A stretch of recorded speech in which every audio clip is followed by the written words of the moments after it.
It's good afternoon, good evening. जिस time पे भी आप मेरा लेक्चर देख रहे हैं उस टाइम की आप सभी को बेस्ट विशेष मेरे प्यारे बच्चों। मैं आशा करता हूँ आप सभी लोग अपने जीवन में अच्छा कर रहे होंगे, अपने जीवन में आगे बढ़ने का प्रयास कर रहे होंगे और ईश्वर से मैं कामना करता हूँ कि आप सभी लोग अपने जीवन में कामयाब बने। अपने पिछले वाले वीडियो में हमने यहाँ पर डिस्कस कर लिया था यहाँ तक which milk is sucked out from ampulla. Okay, so now we are going to discuss gametogenesis। ये हमारे ह्यूमन रिप्रोडक्शन का जो है वो थर्ड वीडियो है which is about gametogenesis in males। okay, so now we are going to discuss a lot of things। सबसे पहले मैं आपको अपना इंट्रो दे देता हूँ। मेरा नाम है निर्भय और मैं एक हूँ जूलॉजी टीचर। मैं आपको एक्सप्लेन करता हूँ। The primary sex organ, the testes in males and ovaries in females produce gamete। बोल रहा है the primary sex organs। Primary sex organs males में होते हैं टेस्टिस एंड ओवरी फीमेल्स में होती हैं ओवरीज। ओके, ये लोग क्या बनाते हैं? गैमीट। गैमीट कौन बनाता है? मेल्स में बनाते हैं टेस्टिस। मेल गैमीट का क्या नाम होता है? स्पर्म। ठीक, और फीमेल गैमेट का क्या नाम होता है? Ovum. Okay, ovum. So now we are going to discuss a lot of things again. Sperm and ovum, okay, respectively by the process called gametogenesis. बोल रहा है कि गैमेटोजेनेसिस प्रोसेस के थ्रू मेल में स्पर्म और फीमेल्स में ovum बनता है। That is known as gametogenesis. The process by which gamete are form known as gametogenesis. अपने बोर्ड एग्जामिनेशन में डेफिनेशन पूछी जाती तो याद कर लो। In the testis immature male germ cells स्पेमेटोगोनिया।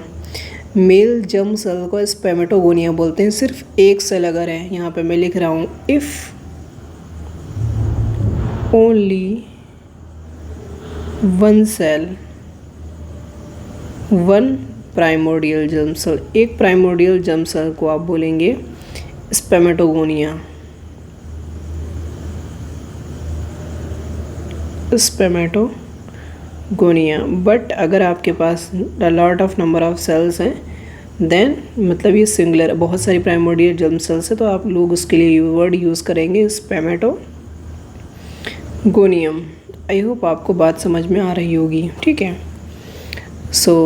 आगे पढ़ते हैं।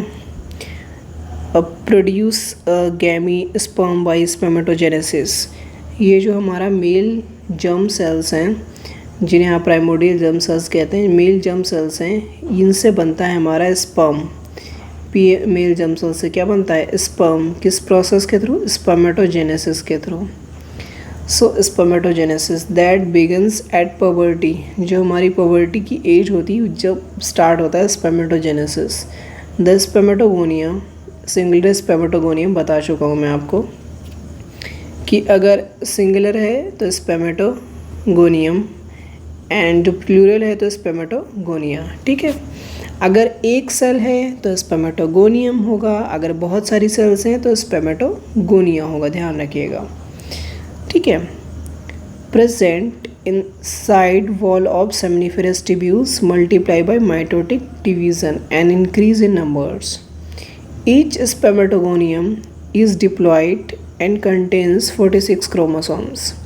Some of the spermatogonia, called primary spermatocytes, periodically undergoes meiosis. A primary spermatocytes complete the first meiotic division, leading to formation of two equal haploid cells called secondary spermatocytes, which have only 23 chromosomes each.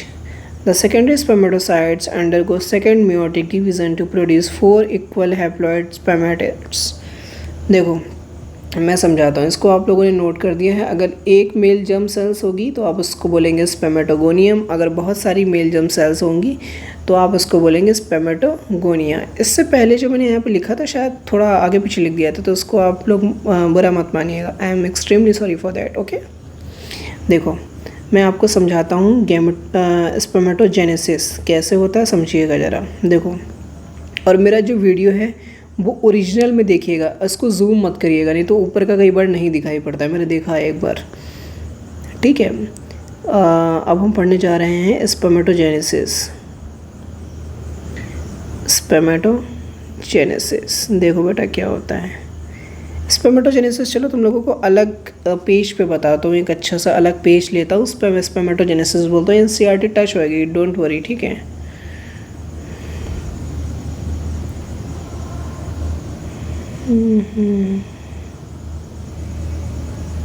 देखो actually क्या होता है मैं बताता हूँ आप लोगों को। एक्चुअली तो हमारी मेल जर्म सेल्स होती हैं, क्या होती हैं? Primordial germ sales. Primordial germ sales जिसको हम स्पर्मेटोगोनिया भी बोलते हैं। स्पर्मेटोगोनियम यानी कि बहुत सारी male primordial germ cells, that is known as spermatogonium. ये प्राइमोर्डियल जर्म सेल्स आपकी डिवाइड करती हैं, माइटोसिस करती हैं, डिवीज़न करके बहुत सारी सेल्स बनाते हैं इस तरीके से। तो इसमें से कुछ सेल्स वापस प्राइमोर्डियल जर्म सेल्स में कन्वर्ट हो जाती हैं जिनको बोलते हैं टाइप ए, ओके। बाकी कुछ प्राइमोर्डियल जर्म सेल्स जो होती हैं स्पर्मेटोगोनिया जो होता है, जो कि बहुत सारी सेल्स होती हैं स्पर्मेटोगोनिया, वो फर्दर डिवीज़न करते हैं, that is known as type B. हमने इसको टाइप ए और टाइप बी में बांट लिया है, ठीक है। ऐसा कुछ है नहीं टाइप बी बट समझाने के लिए बता दिया है। अब प्राइमोर्डियल जर्म सेल्स जो कि टाइप बी हैं, जो कि फर्दर डिवीज़न करेंगे, ये प्राइमोर्डियल जर्म सेल्स क्या करती हैं? ये डेवलप करती हैं खुद को, क्या करती हैं? डेवलप करती हैं और कन्वर्ट होती हैं जो एक वेल डेवलप प्राइमरी स्पर्मेटोसाइट्स, इनका साइज़ इंक्रीज़ हो जाता है, खुद को डेवलप करती हैं और इसको बोलते हैं primary spermatocytes, that is known as primary spermatocyte. Sorry for the background voice, okay? That is known as primary spermatocyte. Spermatogonia जो है, स्पर्मेटोगोनियम जो है, जो कि एक प्राइमोर्डियल जर्म सेल्स है, वो डिवाइड करती हैं और डेवलप्ड करती हैं और ख़ुद को बनाती हैं प्राइमरी स्पर्मेटोसाइट। अब यहाँ से आप लोग देखिएगा, जो प्राइमरी स्पर्मेटोसाइट होता है वो डिवाइड करता है, क्या करता है?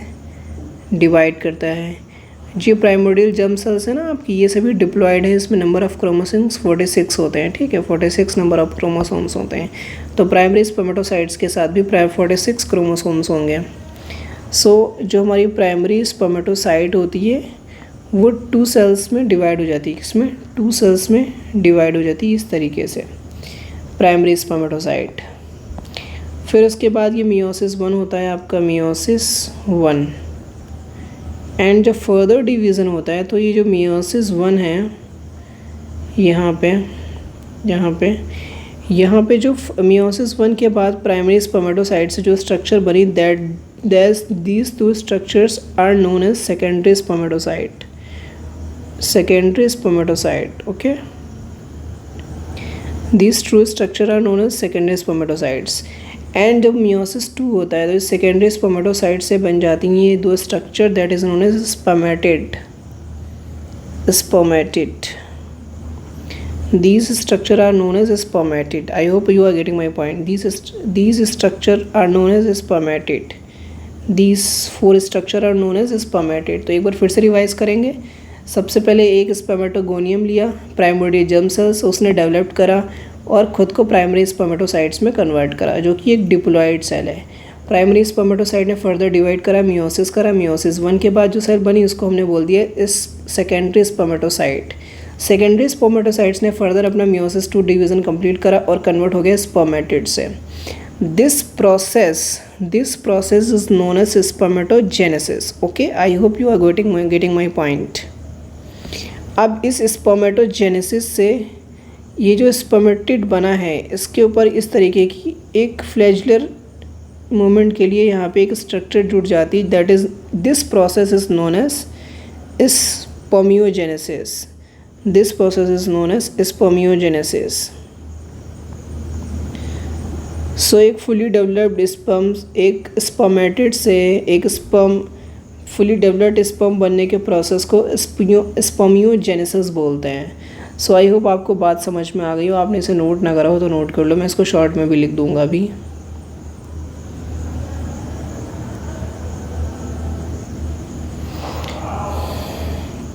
यहाँ पे भी मैं आपको लिखे दे रहा हूँ।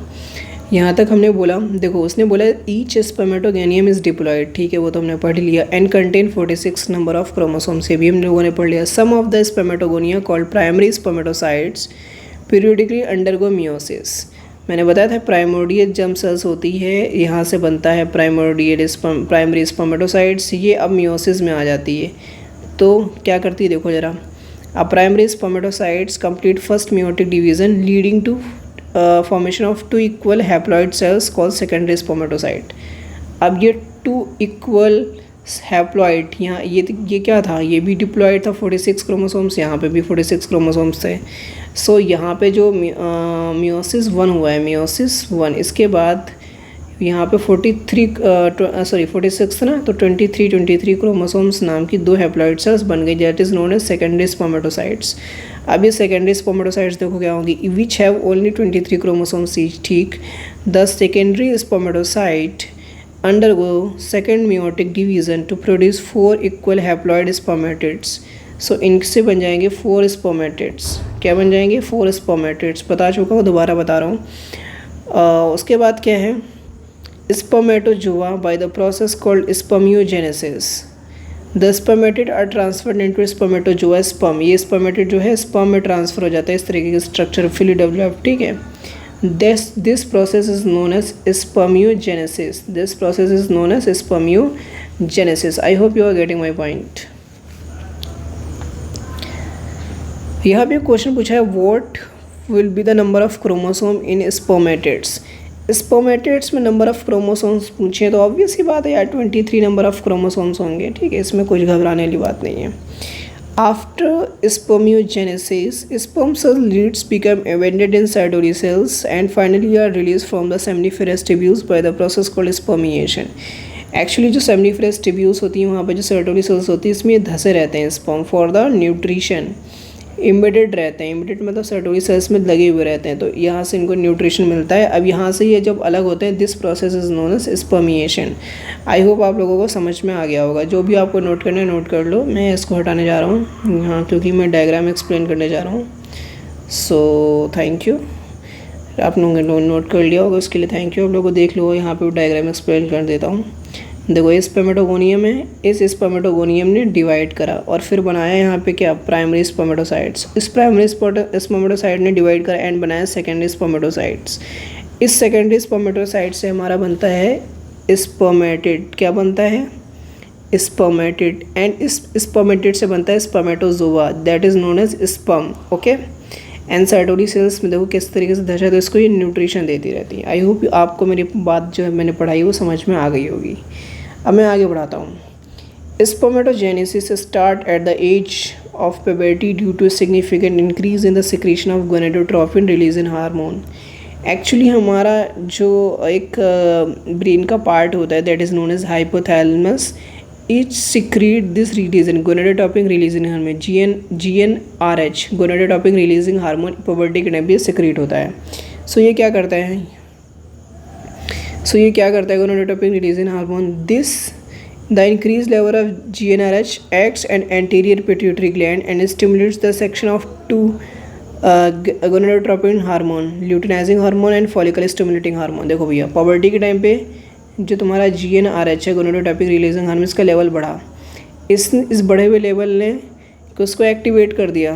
किसको एक्टिवेट कर दिया? पिट्यूटरी ग्लैंड को, एंटीरियर पिट्यूटरी ग्लैंड। देखो पिट्यूटरी ग्लैंड एक अपना एक अलग सा टॉपिक है, उसको मैं आप बाद में कभी पढ़ाऊँगा, एंडोक्राइन सिस्टम में क्लास 11th में है। अगर आप बोलोगे तो मैं पढ़ा दूँगा, पूरा अलग से चैप्टर है। सो अभी बेसिक समझ लो। सो एंटीरियर पिट्यूटरी ग्लैंड को स्टिमुलेट करता है एंड ये anterior pituitary gland 2 hormones release करती है। कौन कौन सी? LH and FSH, follicle stimulating hormone and luteinizing hormone. LH को बोलते हैं ल्यूटिनाइजिंग हार्मोन एंड FSH को बोलते हैं follicle stimulating hormone. LH acts at the leading cells and stimulates the synthesis and secretions of androgens। LH किस पे add करता है? लीडिंग सेल्स पे LH ऐड करता है और किस सिंथेसिस कराता है? एंड्रोजेंस का। उसका सेक्रेशन कराता है एंड्रोजेंस का। Androgen in turn stimulate the process of spermatogenesis, और ये एंड्रोजन ही वो फैक्टर है जो कि स्पर्मेटोजेनेसिस को स्टार्ट करता है। आई होप आप लोगों को बात समझ में आ गई होगी। नीट यूजी में क्वेश्चन आ सकता है that which hormone stimulate the spermatogenesis, तो androgen. Okay, FSH act on Sertoli cells and stimulate secretion of some factors which help in the process of spermiogenesis। FSH का मेनली जो काम होता है वो फीमेल्स में आता है, फॉलिकल स्टिमुलेटिंग हार्मोन। ये फीमेल्स में पढ़ाऊँगा आप लोग, ये मतलब वहाँ पे ज़्यादा इसका रोल दिखाया जाता है, यहाँ पे इतना रोल है बट उतना नहीं है, ठीक है। सिक्रीशन ऑफ स्पर्म्स कुछ फैक्टर्स को रिलीज़ करता है FSH, जो कि स्पर्मियोजेनेसिस को हेल्प करते हैं। स्पर्मियोजेनेसिस क्या होता है, स्पर्म्स को मैच्योर जो हो जाए तो स्पर्म इसके बाद बाहर निकल जाता है, ठीक है। That is known as spermiogenesis, बता चुका हूँ। Let us examine the structure of sperm. So अब हम देखने जा रहे हैं structure of sperm. It is a microscopic structure compose of head, neck and middle piece. इसको मैंने एक अलग वीडियो में भी समझा दिया बट यहाँ पे मैं बता रहा हूँ। इसका एक हेड रीजन होता है, एक नेक रीजन होता है एंड ये एक मिडिल रीजन होता है, ठीक। एंड ये एक हमारा एक tail neck, head, neck, middle and tail region, 4 regions होते हैं। अब plasma membrane envelops the whole body of sperm. Plasma membrane इस पूरी बॉडी को कवर करती है। The sperm head contains an elongated haploid nucleus. Sperm के पास हैप्लॉइड न्यूक्लियस होता है। क्यों होता है आप लोग जानते हो, भाई मियोसिस कर रहा है यार, मियोसिस करने के बाद डिप्लॉइड तो रहने से रहना। Haploid nucleus, the anterior portion of which is covered by cap like structure. Anterior का मतलब होता है बेटा आगे का पोर्शन, ठीक है। ज़्यादा एंटीरियर मतलब अपर रीजन जो है, यहाँ पे एक एंटीरियर पोर्शन पे क्या है, एक कैप लाइक स्ट्रक्चर है, that is known as acrosome. ध्यान से पढ़िएगा ये चीज़। The acrosome is filled with an enzyme that helps the fertilisation of ovum. Actually क्या है, ओवम के बाहर बहुत सारी कवरिंग होती है, that is known as zona pellucida and corona radiata, theca interna, theca externa, काफ़ी सारी कवरिंग होती है। तो ये जो एक्रोसोम होता है, इसके जो एंजाइम होते हैं वो इसको कट कर देते हैं, इसको डिजनरेट, इसके अंदर इसको स्पर्म को इसके ये जो ओवम है इससे पहुंचने में मदद करते हैं, जो लेयर है इसको ख़त्म कर देते हैं, ठीक है, कुछ टाइम के लिए। इसके बाद ये लेयर फिर से जनरेट हो जाती है और ठीक हो जाती है ताकि दूसरा स्पर्म अंदर ना आ पाए।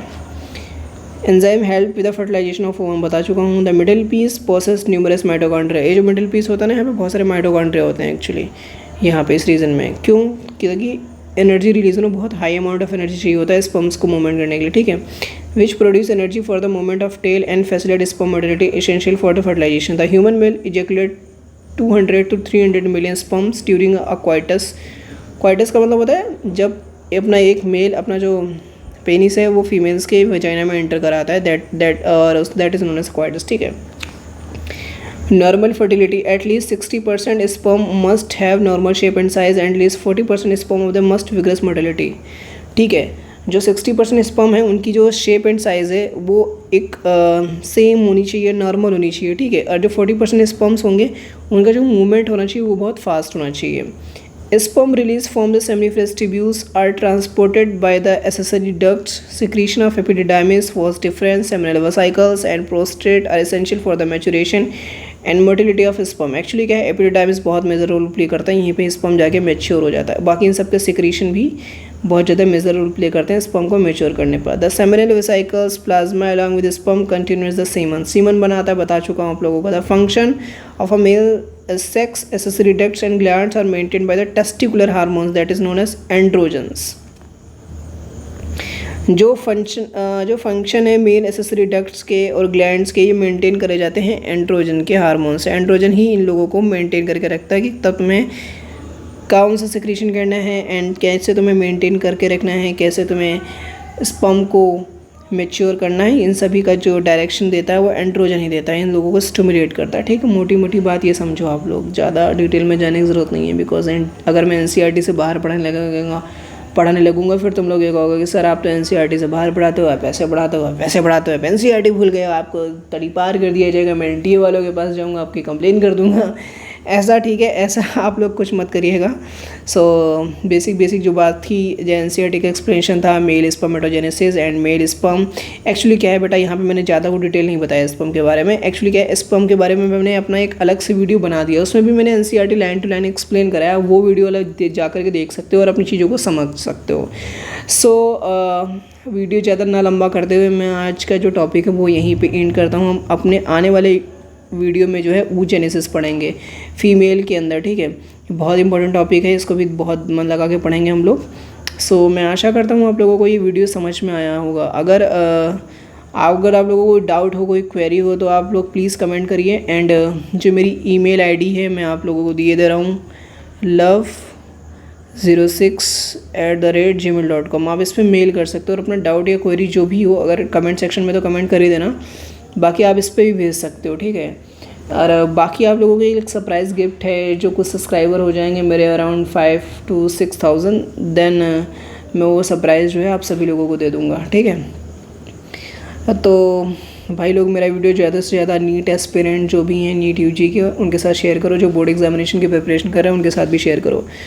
और मेहनत करो, मन लगा के खूब आगे बढ़ो और अपनी ज़िंदगी में कामयाब बनो भाई लोग। और स्पर्म का देखो यार, मैंने ज़्यादा यहाँ पे एक्सप्लेन नहीं करा। जैसे यहाँ पे एक लाइन थी कि the whole body of the sperms covered with plasma membrane, ठीक है। ये जो पूरी स्पर्म की बॉडी होती है प्लाज्मा मेम्ब्रेन से कवर्ड होती है। तो और यहाँ पे क्रोमोसोम में काफ़ी सारे जो लाइजिंग्स हार्मोन होते हैं, जो इस लेयर को लाइज करते हैं, मतलब एक तरीके से डिजनरेट करते हैं।